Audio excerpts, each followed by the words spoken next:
Don't you dare pretend you didn't know what you were doing. My mother's voice exploded through the phone, so loud I had to pull it away from my ear. We're family. You can't just abandon us because your feelings got hurt. I sat frozen in my home office, staring out at the cold April rain streaking down the windows of my Burlington townhouse. My chest felt tight, like I couldn't fully breathe. Everything I thought I understood about my family had collapsed in less than 24 hours, all because of a single text message sent by mistake. My name is Ava Mitchell, I'm 35 years old, and until yesterday, I believed I was being a good daughter. I'd built my marketing consulting business from nothing after college. Long nights, skipped vacations, constant pressure, it finally paid off 5 years ago. When the money started coming in, helping my parents felt natural. Are you ready? They'd always struggled financially, and I wanted them to enjoy retirement without fear. So every month, without fail, I sent them extra money. What I didn't know was what they called me behind my back. The family ATM just sent another $3,000, my brother Ethan had written in a private group chat, one I was never meant to see. My father replied, "Keep it coming. She's too clueless to realize we're using her." Then my mother added, "I just bought those golf clubs your dad wanted." Ava, meanwhile, they were upgrading cars, taking trips, and mocking me for caring. The phone kept ringing. My dad claimed it was just humor. My mom said I was overreacting. Ethan insisted he was just trying to keep the peace. But their own words betrayed them. The rain outside intensified, matching the storm inside my chest. I wasn't helping my parents survive, I was funding their lifestyle. A sudden knock snapped me out of my thoughts. I looked through the peephole. Ethan stood there, drenched and desperate. I wasn't ready to hear excuses, but I knew this conversation had been coming. And I had a lot to say. I opened the door, but didn't step aside. "What do you want?" I asked flatly. Ethan's shoulders sagged. "Ava, please. Just let me explain."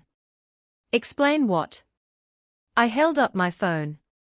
"Explain how you've all been laughing at me for years." He swallowed hard.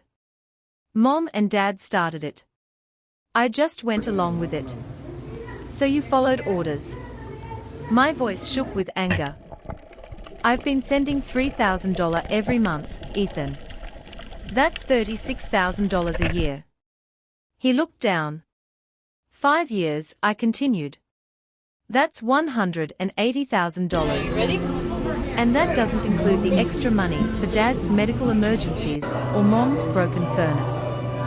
I remembered skipping a vacation to wire them $5,000 for a repair that apparently never existed.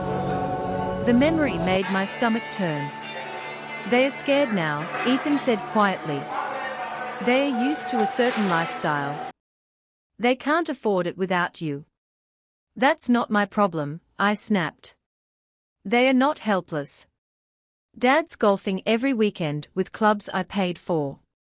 Ethan's face crumpled. "I messed up. I know. But they really need you." I laughed bitterly. "They don't need me.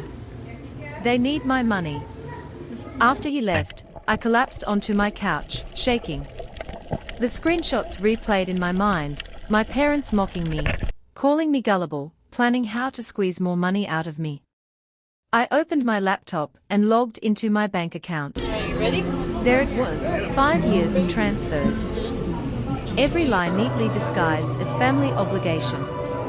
I'd sacrificed my own life to support theirs. I called my best friend and attorney, Laura, and told her everything. "They did what?" she shouted. "I feel like an idiot," I admitted. "You were kind," she said firmly. "They are the ones who should be ashamed." She asked about legal ties, insurance, accounts, investments. My stomach dropped as I realized how entangled our lives were. "I need to untangle everything," I said. "One step at a time," Laura replied. "Document everything, then cut the financial cord. That night, I started compiling proof, every transfer, every text, every so-called emergency. By the time I finished, the document was 12 pages long. And the truth was undeniable. I wasn't just hurt. I was done. The next morning, clarity replaced the chaos. I called into work and told my assistant I needed a personal day. This wasn't something I could do halfway. First, I called the bank and closed the retirement account I'd secretly created for my parents. It was supposed to be a surprise, a gift for their 70s. Instead, it came back to me. Next, I cancelled the recurring $3,000 monthly transfers. Then I contacted my health insurance provider and removed my parents as dependents. The representative was kind and understanding, something I desperately needed in that moment. By noon, every financial tie, except one, was gone. Ethan's student loan. I'd been paying it for 3 years. 2 remained. I hesitated, wondering if he truly felt remorse or was just sorry he'd been caught. My phone buzzed. Dad's prescription was denied, Ethan texted. What did you do? No apology. No understanding. Just pressure. I replied, their consequences are not my responsibility. I drafted a final email to my parents and attached the 12-page document. Do not contact me again unless it is to repay what you took under false pretenses. Then I blocked them. For 3 peaceful days, there was silence. Until the doorbell rang. I peeked through the peephole and saw my parents and Ethan standing outside. I didn't open the door.